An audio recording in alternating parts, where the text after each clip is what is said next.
Welcome to another edition of the Roundtable. My name is Paul Dingham, and we take this show and this time to sit down with some people in the area who've got some issues that need to be expanded on and talked about. That's what we're going to do today. We've got some representatives from China Township and some of the businesses from China Township.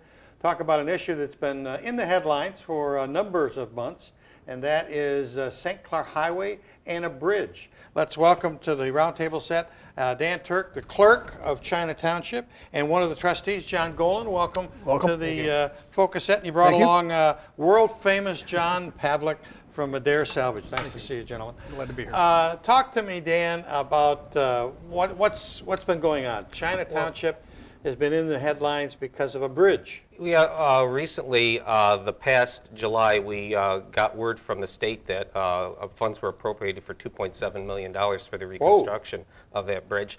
Recently, on October 1st, the funds made available to the St. Clair County Road Commission, and we're starting to get the engineering set up and completed on it, and hopefully we'll have a successful bidder after the first of the year. Let's go back a year or so. What happened? How come the bridge needs to be changed? Well, Paul, when I first got seated as a clerk and trustee John Golan, both of us were new members to the China Township group. I sat down in my seat and I seen that we had a bridge that was out of service in our community. We were having a heavy economic impact along with that. And we had no start date, no completion date, and no money to get us in any directions. For those that might not know, where is the bridge that's out? It's between Allington Road and Mayor Road on St. Clair Highway. So it's on, those that are familiar with Adair, it's on the east side of Adair. And on the west side of Adair, some of the businesses they're familiar with are Zimmer Sales and Service and a couple of the others there. So it's the bridge is between those two. Yeah, east of that, and we have Olowski Sausage Company and Lucky's Market and a few other, and Brooks Animal Veterinarian. Okay. Yeah. So it was an economic impact on those businesses. That's correct. And it had been going on for? Oh, we found resolutions that went back 7 years inside our township, Paul. That hadn't been?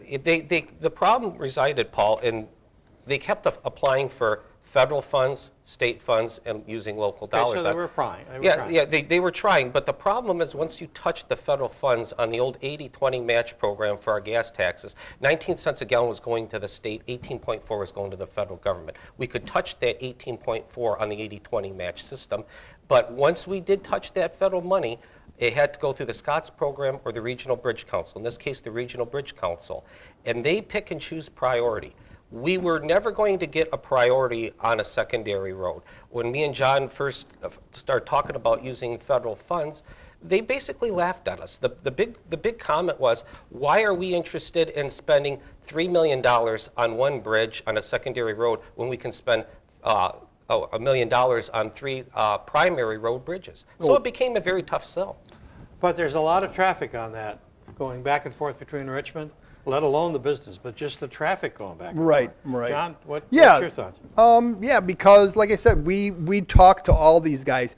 We actually, before we were actually notified of receiving the funds, we looked into grants, federal grants. Paul Mitchell, Ed Smith, Paul Mitchell is our Congress representative. Ed Smith is his representative that contacts us. And he told us there was money available to help these businesses. The businesses that were affected, they were losing 20, 30, 40% of their business. The guys, we talked to the guys from Rattle Run Golf Course told us that they have not seen a member to play golf in their course east of that bridge since it's been closed. Wow. People would rather drive someplace else than go to Rattle Run. The same affects Joe Olowski and Olowski Sausage. Zimmer's is affected by the closing, but Zimmer's, you have to buy a lawnmower part. You have to get to Zimmer's. Right. You don't have to go to Olowski's to buy hot dogs, whatever, sausage or whatever. They're available any place. So you have to get. Not as good. No, I know, not as good. No, but you can go around the block and say, well, I'm going to go here. I'll go there. I'll suffer. Same thing, right. The same thing with Dr. Brooks. Dr. Brooks said his business because, in fact, I'll give you an example. Dr. Brooks actually met a patient at the bridge and walked across the bridge with them and got the wonderful. animal and That's took him wonderful. to his clinic. That's wonderful. That's just one example that I know about. I'm sure all these guys, Joe has done the same thing with people because if he deals with somebody from out of the area, they would meet him at the bridge and he would go to the bridge and they would bring on whatever product he had. John, you've got a wonderful place that everybody knows, Adair Salvage. It's been there since, what, the 60s? At least 1960, I believe, is when it was started. And you've got an array of products and services that are available to people. Has it affected you a lot? I haven't seen some of my St. Clair customers that would come down St. Clair Highway. I mean, they have trouble, they can't get across the bridge. I mean, there's a few of them that'll cut around to Fredmore Highway and they'll come over. But no, there's a few people that live down, the St. Clair Highway and they just, go somewhere else instead of coming all the way around. It's affected me to an extent, but I don't think it has affected me as much as it has some of the other businesses. Kurt Slota at the Adair Bar, Yep. when he has the Sucker Fest, Yep. people made a point of getting there, whether they had to come around or come over or whatever. Yeah. That wasn't going to affect that. No, it didn't because affect Sucker Fest. It was a celebration. It actually, it gave us more room to park. We could park down St. Clair Highway at that time. But no, I went around, Paul, and I've talked to a few of the businessmen. I know the hardest hit is Joe Zlowski. Right. Okay, but Joe went out of his way here a little bit ago, and I forgot where he got the funding from, but he got signage. He put signage for every one of these companies that, he paid for all of it. Oh, did Joe pay for it? I didn't know Joe paid for it. Some of it. Also, St. Clair County Road Commission. Oh, okay. He came to the meeting and they met with Kurt and they put signs up for him. I mean, and that's helped out an awful lot. Okay. to kind of direct go from there. people. Yeah. Go ahead. I mean, I went and talked to Joe yesterday. He's sorry that he couldn't be here, but, he says, yeah, he's hurting. There's no doubt about it. I talked with Nancy and Mike over at Zimmer's Garage. Same thing. They says, if somebody needs a lawnmower part, like John said, they're going to come and get it. But, somebody driving by thinking, well, geez, I might stop and look and buy a lawnmower. They're not getting that traffic. Right. Brooks, I didn't get a chance to talk to Dr. Brooks. I talked with Rick at Rattle Run. He said he's lost 15 to 20% of his business. People don't come down. Bobby from Adair Grain and Feed, he says there's a few people, but if they want to get to him for feed or fertilizer, they're going to come out there too. Derek at the Adair Market, he's lost a little bit, but still people want to get to him. They're going to get there. Adair Bar Kurt says, it has affected him. People don't come out, St. Clair Highway. It's just, we're on a crossroad with Palms Road and St. Clair Highway, so we get a little more traffic than the other ones. And like I say, in my own personal business, Adair Salvage, we've lost some people from St. Clair, but it's just they can't get to us. Right. Okay. We've established that there's a problem. We've now established there's some money coming, and it's got to be spent by September of 2018. That's correct. What's the progress? Where are we at in the plan? Well, after we receive funds, the soil borings are complete on. Oh, they are? Okay. Yep. And the engineering is almost complete, talking to Mike Clark, St. Clair County Road Commission. There's still a controversial issue of the center pier in that bridge. If they eliminate it, we will be able to get away from some of our environmentals, so we'll get to save a little bit of money. Because, Paul, we're going to have to do the studies of the crayfish and the turtles and all that, because it's part of a watershed that's feeding 40 million people with drinking water. Yep, you're right. You're right, it is part of the watershed. So hopefully we'll have a bidder soon and we can start commencing. When me and John spoke to the group Intech PSI that was doing the soil borings, they mentioned that whoever's going to bid it, they're going to do work year-round on this. There's only so many bridge companies that are out there that do this particular type of work, and you have to look at St. Clair County and Wayne County are the largest counties in the state of Michigan that have bridges. In St. Clair County, we have 336 operating bridges. That's a lot of bridges. And most of them are in bad shape, aren't they? Absolutely. If you take a look at the way fuel funding took place back in 1974, and it was basically to maintain roads and bridges. When it comes to a failing infrastructure right now, we're doing straight out tear outs and reconstructing. That's not maintenance anymore. Right. And our funding mechanism of using fuel taxes to fund this is starting to become an aging thing, and we're going to have to start looking at new funding mechanisms in our state as far as funding our roads. It's just a huge problem, isn't it? It's continuous. And you take a look topographically. If you get inside a car and you go north of Saginaw and tell me what the roads look like up that way, they look pretty good and pretty decent. You go west of Kalamazoo and you take a look at those roads, they look pretty decent. We have such flood ground and flat ground area. We're topographically handicapped in that capacity. we need to build roads possibly a little bit more stouter, more robust. You didn't know you were going to become a geologist. No, not at all. I'm just trying to get a bunch of money for a bridge that we needed. You became this new guy. You'll be teaching at SC4 pretty soon. Well, one of the big things is everybody with the complaint is the Michigan Special Gravel Trains, the triple N5s. Yes. Well, they say that destroys and tears up the roads. Well, it started back out in 1956 with the 11 moving axle rule. And the 11 moving axle rule was for the steel industry. And eventually it got adopted to the construction industry because if it was good for one, it was good for the other. So in many talks with our legislators, with me and John, and that's become another hot topic too, what happens if we go to like Ohio and Indiana standards where we're only using a quad axle straight truck or a tri-axle dump truck? The Teamsters are going to love it, but you know, you guys also understand the environmentalists aren't going to like it because now we have twice as many engines, twice as many tires, things like that. I asked you before we started, what do you do in personal life? Oh, I repair tractors and farm machinery along with the So, China Township clerk. You have taken it upon yourself to learn all this information. Oh, absolutely, certainly. And that's wonderful. That's wonderful. John, I'm retired from Ford's. We actually became lobbyists. okay. I mean, we were down to the point where Dan and I were going back and forth to Lansing. We were hustling these guys for money. And we have to say, I mean, we helped get the bridge, but it was a effort. It was a group effort. They told us, Kurt Weston told us that, and Kurt is the head of St. Clair County Road. He told us that he had talked to Dan Lowers, who we really owe a debt of gratitude to, because he's the one that really pushed the bill for us. Our state representative. Our state representative for this area is Dan Lowers, and he told us that Dan said, if we can come up with a little money, if we can show that China Township is actually concerned, and help to show the state that, you know, we're willing to get this bridge done.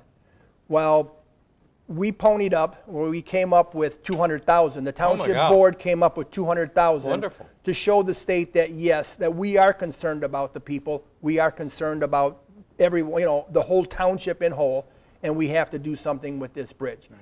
So that when we offered the $200,000, Dan Lauer said, well, now I can come and say, they're stepping up to the plate. We're stepping up to the plate. We're going to do our share too. Okay. So that helped us get the 2.7 million. So it's we're recording this in November, and when will construction actually start, or has it started? The construction hasn't started. We have to go through the bid process first to get a prospective bidder.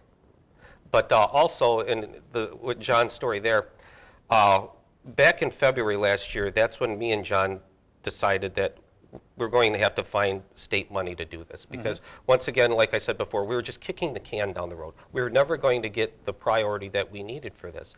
So like John said, Kirk Weston, St. Clair County Road Commission gave up $350,000. The township, what we gave up, had $200,000. So we had some real skin in the game to work with. And then we started lobbying and going back and forth. We knew back would have been about April when we went to the Metropolitan Planning Commission to apply for a grant. I was looking for about maybe $800,000 at that point in time. To help well, the businesses. It was at that point in time to help with the funding of the bridge and for the businesses. It was side by side. So Director Dave Struck was very helpful in assisting help and wanting to help us and help a mapping effort to get us to where we are. At that point in time, we were wholeheartely thought that we would only get 1.2 from the state.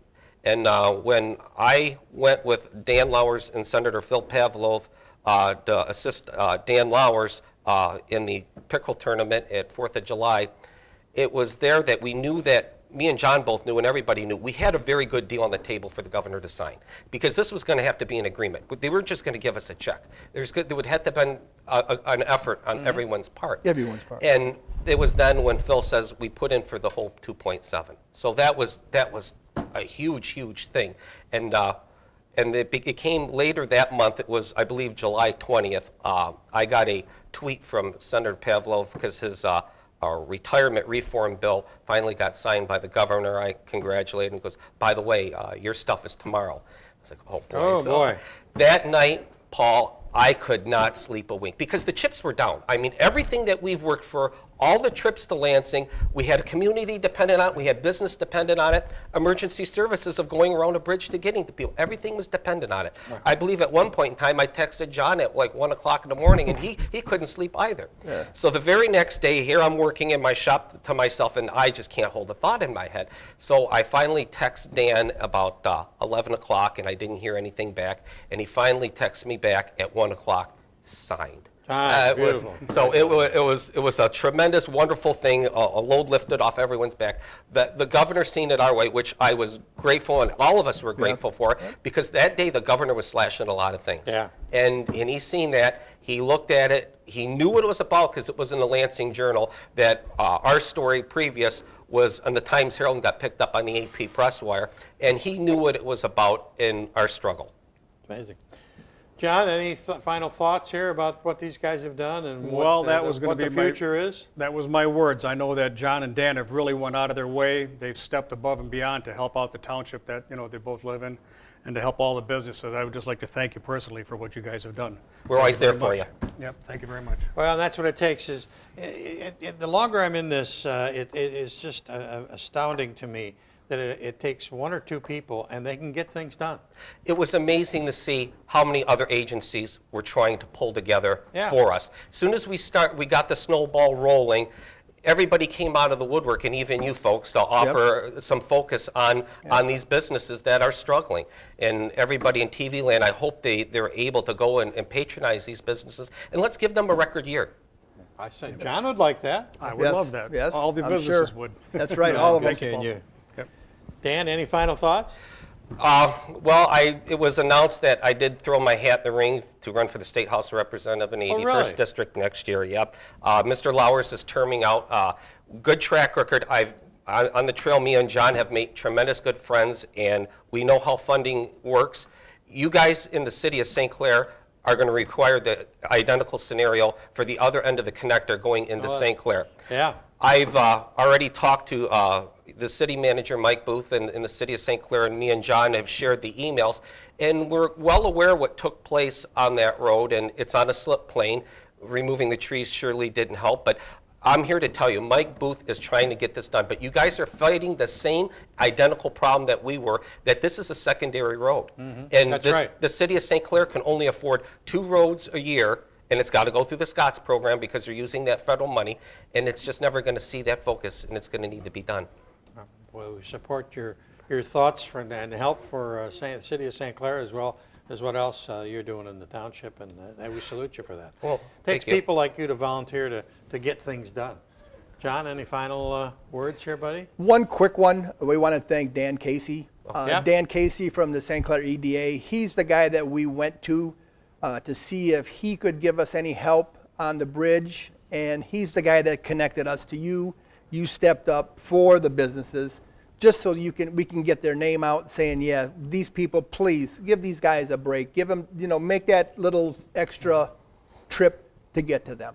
They can use it. It's worth to go see John. Oh, I know it. And if you've had just what's going on in the yard. If you've had a Lowski sausage, you'll make a trip for there too. And one final thought, also, everyone that helped all the way along from Dan Lowers to Shane Hernandez, who's on the Transportation Committee, Ed Smith, Senator Phil Pavlov, even the governor of even seeing it our way, and people like Dave Struck, Metropolitan Planning Commission. Truly, truly great folks to work with. Everybody worked. Everybody pitched in together. It all. We started the ball rolling. That's what it takes. Somebody to start. Everybody helped it go. The experiment handed down from Lansing works. Once it started going, all the other agencies stepped in and did their part, and we had a great community effort. Yes. Yep. Gentlemen, thank you. Thank you very much. Good seeing you, John. Yep.